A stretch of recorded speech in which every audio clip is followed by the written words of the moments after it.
Assalamualaikum warahmatullahi wabarakatuh. Kami dari kelompok 176 dari kelas IF 4608 ingin mempresentasikan hasil dari tugas besar kita. Judul kita itu deteksi injeksi SQL menggunakan supervised learning dengan metode logistic regression. Anggotanya ada tiga, ada Faris Baik, saya sendiri Marco, dan yang terakhir ada Farhan. Boleh di next. Oke, untuk pendahuluan dari tugas besar kita, mungkin saya menjelaskan dulu apa itu SQL injection. Jadi SQL injection itu adalah salah satu serangan keamanan cyber yang sangat umum dan berbahaya bagi aplikasi, khususnya buat website. Serangan ini terjadi ketika penyerang memasukkan codingan SQL ke dalam input yang bisa dieksekusi oleh database-nya, yang dapat mengakibatkan pencurian data sensitif, modifikasi data, hingga pengambilan alih penuh sistem dari basis data. Oleh karena itu, kemampuan untuk mendeteksi dan mencegah serangan SQL secara efektif sangatlah krusial. Boleh di next.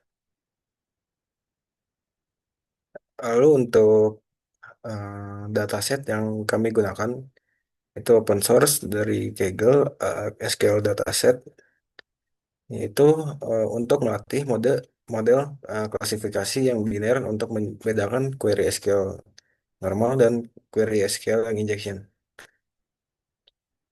Kolomnya ada dua, ada sentence yang berisikan string atau kalimat representasi query SQL.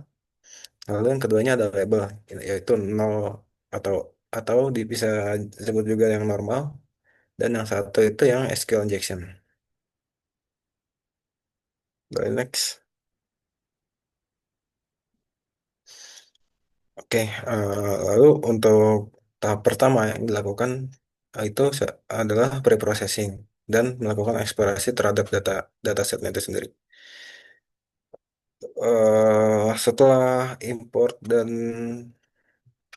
melakukan preprocessing, kita ini proses preprocessing itu menggunakan TF-IDF, yang itu factorization text, yang mana itu fungsinya untuk konversi teks ke representasi numerik menggunakan TF-ID factorizer. Lalu menyorot ya menggarisbawahi kata penting atau unik untuk deteksi injeksi SQL. Lalu menggunakan parameter max filter untuk mengurangi dimensi data. Lalu selanjutnya ada encoding label, yang mana itu mengonversi label kategori yang normal dan SQL injection. Boleh di next. Oke, untuk ketidakseimbangan, kami menggunakan smooth agar datanya lebih seimbang. Eh, Lalu smooth ini hanya diterapkan pada training setelah pembagian dua data. Untuk pembagian data sendiri, kita menggunakan 80-20, yang mana 80-nya untuk training dan 20-nya untuk testing. Boleh di next. Oke, mungkin selanjutnya ini akan dilanjutkan oleh rekan saya. Oke, selanjutnya saya Faris Barik akan menjelaskan tentang slide ini, slide ke-6. Untuk ini adalah metodologi logistik regression dengan PyTorch. Nah, untuk model utama yang kami gunakan untuk tugas ini untuk klasifikasi biner ini adalah logistik regression yang diimplementasikan menggunakan framework PyTorch. Meskipun yang disebut regresi, logistik regression sebenarnya adalah algoritma klasifikasi adalah algoritma klasifikasi yang memprediksi probabilitas bahwa sebuah input termasuk dalam kelas tertentu. Nah, untuk hasil contoh model kami didefinisikan sebagai kelas logistik regression model yang mewarisi dari Torch NN model. Nah, untuk model ini sangat sederhana dari satu linear layer atau NN linear. Linear layer ini mengambil fitur input dan TF, IDF, vectorizer dan menghasilkan satu output numerik. Nah, untuk output dari linear layer ini, kemudian dia lewatkan melalui fungsi aktivitas sigmoid, yaitu Rn sigmoid. fungsi sigmoid ini untuk mengompres nilai output menjadi rentan antara 0 dan 1 yang dapat diinterpretasikan sebagai probabilitas kelas positif dalam hal ini injeksi SQL. Jika diprobabilitaskan melebihi threshold tertentu, misalnya 0,5, input diklasifikasi sebagai injeksi SQL. Secara matematis, output model dapat dipresentasikan seperti terlihat pada slide. Nah, selanjutnya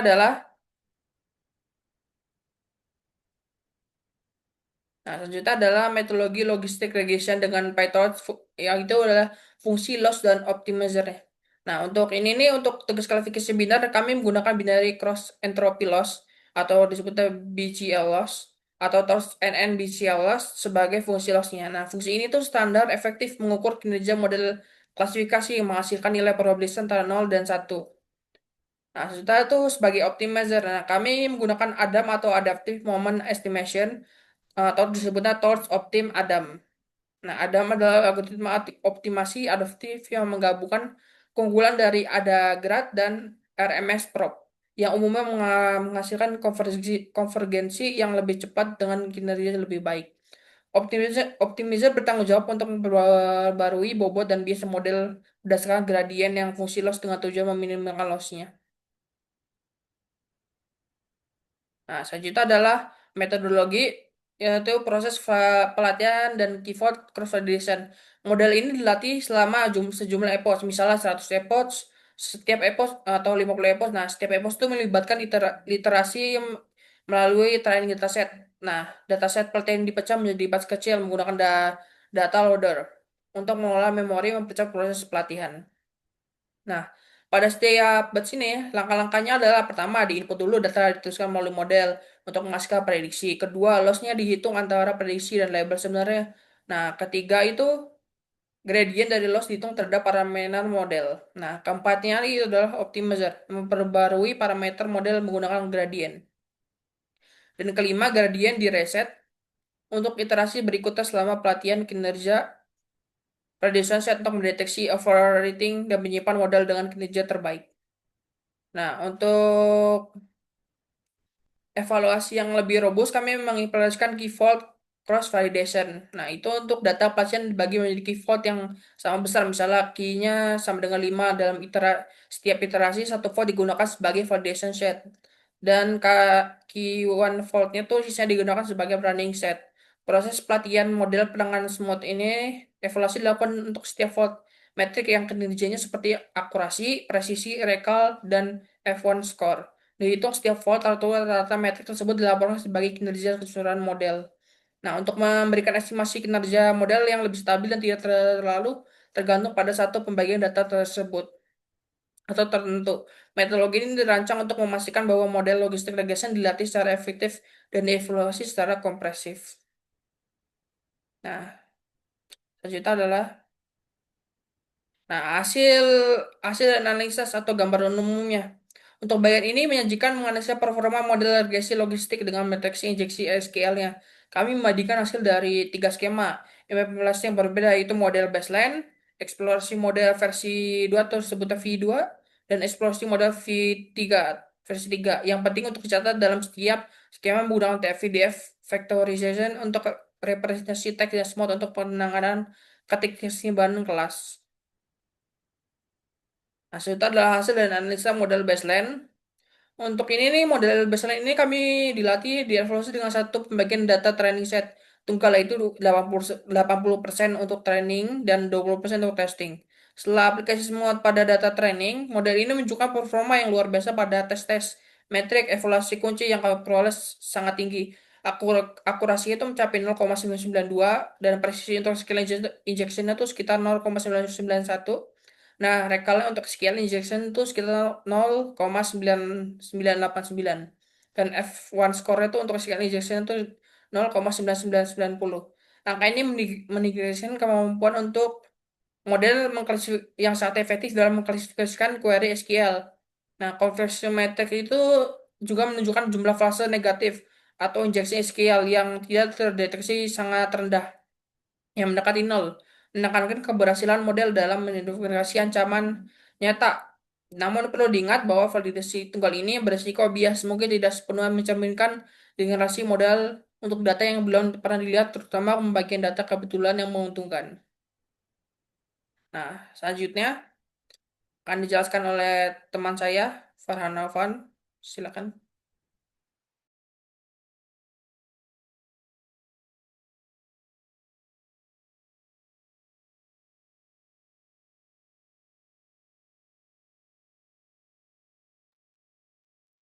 Farhan Alvan.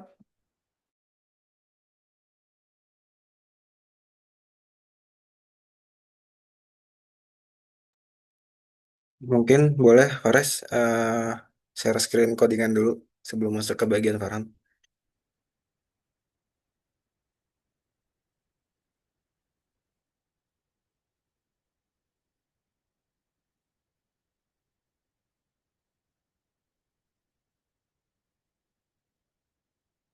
Oke.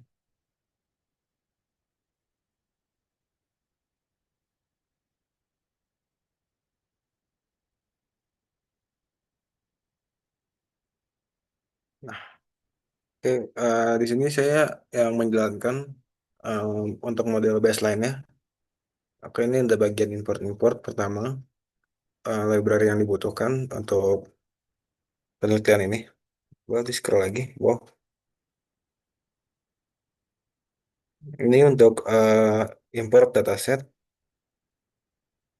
dan tampilan 5 baris teratasnya. Ayo boleh ke bawah.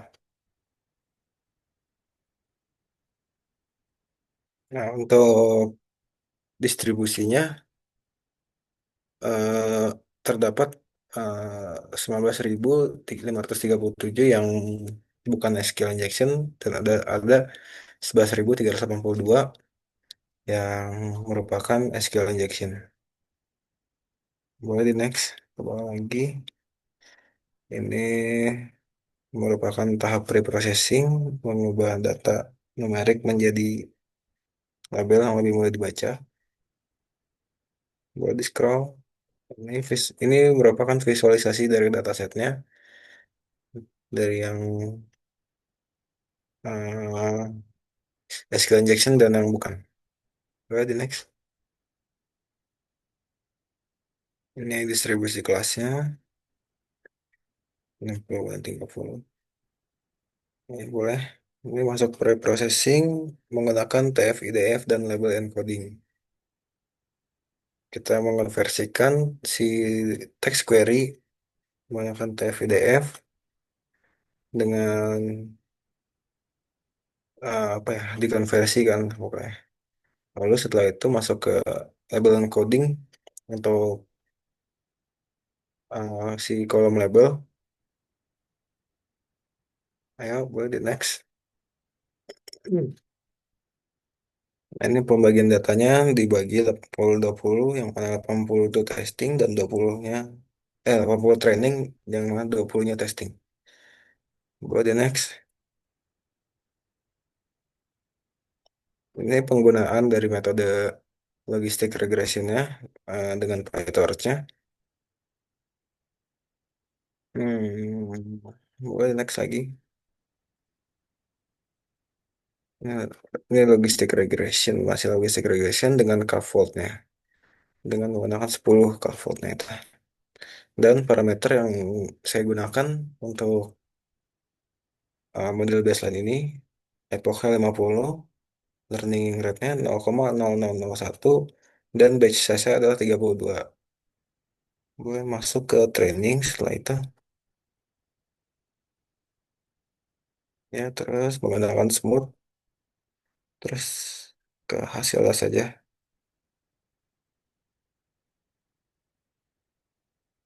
Ya.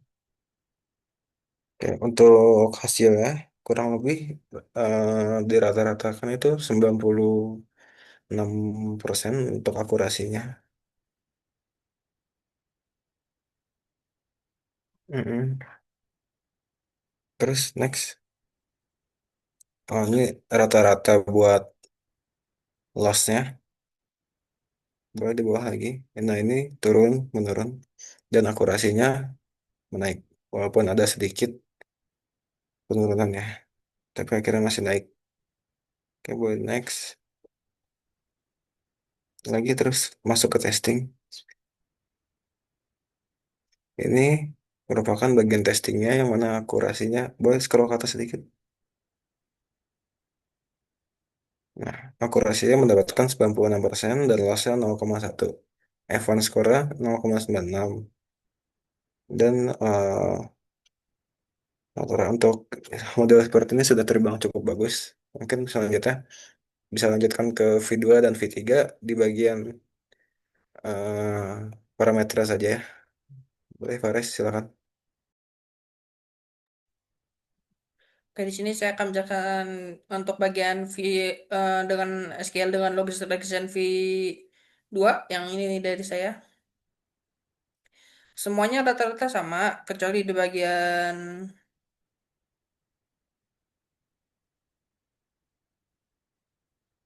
Nah, sini untuk pengaturan key nya untuk validation-nya. Untuk modifikasi sama ini masih sama, tapi parameter untuk pelatihan logis regression-nya di sini saya menggunakan 100 epoch dan learning rate-nya 0,005 dan batch size-nya 64. Nah, sini kira-kira segini hasilnya. Key setting-nya sepertinya ada 7, shuffle true, random state-nya 200, dan model version-nya ada 100, learning rate 0,5, batch size 64. Nah, di sini untuk mana nih? Bentar. Ini masih bagian 6. Nah, yang mana sih? Nah, ini untuk pelatihan validasi keyword-nya untuk yang disesuaikan dengan versi 2-nya.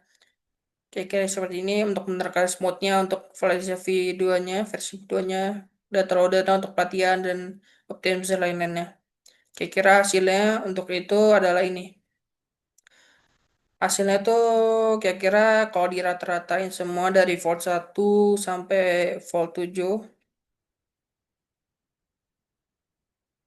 Nah, untuk akurasinya untuk volt 7 terakhir rata-rata dari 97, untuk validasinya tuh akurasinya tuh 97%, dan untuk loss validation-nya volt ke-7 tuh 0,0635, dan F1 score validasi volt 7 itu 0,97, dan 8 klasifikasi di sini kelihatan precision recall F1 score udah super bagus semua.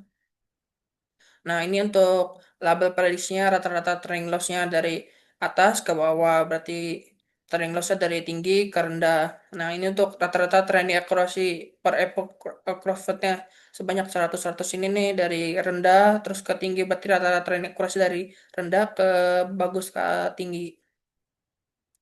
Nah, selanjutnya adalah rata-rata floss seluruh floatnya untuk menghitung rata-rata akurasinya seperti itu. Nah, di sini nih rata-rata pattern akurasinya nih. Tadi kan tabel dilihatin dari untuk lossnya dari tinggi ke rendah, dari untuk akurasi dari rendah ke tinggi. Nah, ini nih rata-rata untuk F1 skor validasi seluruh vote 0,9794 untuk akurasinya untuk seluruh skor validasi vote-nya. Nah, rata-rata akurasi validasinya Apple terakhir di seluruh vote 0,9813. Nah, ini untuk rata-rata akurasi pelatihan trainingnya menampilkan statistik. Nah, rata-rata akurasi pelatihan prepnya versi keduanya tinggal rata-rata akurasi dari rendah ke tinggi. Akurasinya bagus. Nah, selanjutnya ada untuk belajar pelatihan training riset evaluasi data uji terakhir yang tidak terlihat. Di sini untuk menghitung model akhir pada data uji yang tidak terlihat. Nah, dilihatin di sini model akhirnya, data ujian terrealisasi sesuai versi kedua yang melatih model akhirnya selama 100 epoch, melatih model akhirnya. Di sini regresi logistik akurasi ujian akhirnya versi kedua itu 98%, F1 skornya 0,98, loss uji 0,0620, dan laporan klasifikasi pada data uji versi 2-nya ini nih. Profesi metrika juga seperti ini. Nah, untuk level prediksi. Nah, kira-kira seperti itu untuk analisa kinerja model versi kedua ini. Secara keseluruhan aplikasi ini berhasil menunjukkan bahwa regresi logistik dengan pemrosesan data yang tepat pelatihan dikontrol dengan cepat menggunakan metode dapat menjadi model yang sangat efektif untuk injeksi SQL. Kinerja konsisten tinggi, validasi saling menyuruh menegaskan bahwa model ini siap untuk diterapkan dalam skenario praktis yang tingkat persen tinggi. Nah, selanjutnya ada untuk SQL Regression versi ketiga yang dijelaskan oleh teman saya Farhan. Iya. Langsung ke parameternya aja, boleh.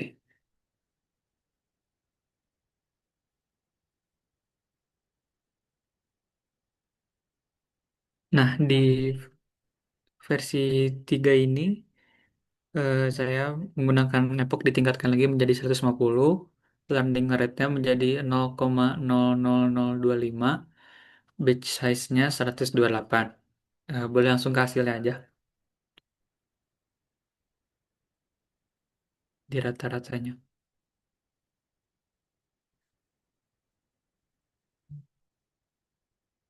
Ya, atas, hold 10 aja. Nah, di sini akurasi rata-rata 97,65, lossnya 0,0,8, dan F1 score-nya 0,9. Mungkin itu saja bedanya. Boleh langsung ke PowerPoint lagi. Di sini ya ada testing dulu bentar. Nah, di situ bawah-bawah. Nah, di sini ada testingnya. Akurasi uji akhirnya 97,96%, F1 score-nya 0,9, dan loss-nya 0,07. Oke, boleh langsung ke presentasi lagi PowerPoint. Langsung ke kesimpulan aja, bagian akhir. Oke, di sini ada kesimpulan. Pertama, regresi logistik terbukti menjadi algoritma yang sangat efektif dalam mengidentifikasi query SQL yang berbahaya. Dengan menggunakan TF-IDF dan SMOD, model mampu mencapai kinerja yang luar biasa. Eh, Kedua, eksplorasi model melalui penerapan K-fold cross validation pada dua versi parameter yang berbeda, menegaskan robustness dan kemampuan generasi model. Rata-rata metrik yang konsisten mendekati 0,98 di semua votes untuk kedua versi ini membuktikan bahwa kinerja tinggi model bukanlah hasil kebetulan dari satu pembagian data, melainkan kemampuan model yang stabil pada berbagai subset data. Secara keseluruhan, penelitian ini menegaskan bahwa regresi logistik dengan teknik processing yang cermat seperti TF-IDF dan SMOD serta strategi validasi yang kuat seperti K-fold cross validation merupakan solusi yang sangat andal dan efisien untuk mendeteksi injeksi scale. Kinerja yang konsisten dan tinggi menjadikan model ini kandidat yang menjanjikan untuk diterapkan dalam sistem keamanan cyber guna melindungi aplikasi web dari ancaman injeksi SQL. Mungkin sekarang adalah akhir dari presentasi kami. Mohon maaf bila ada kesalahan. Assalamualaikum warahmatullahi wabarakatuh.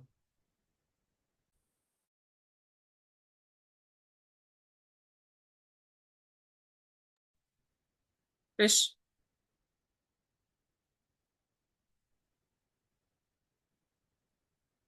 dah,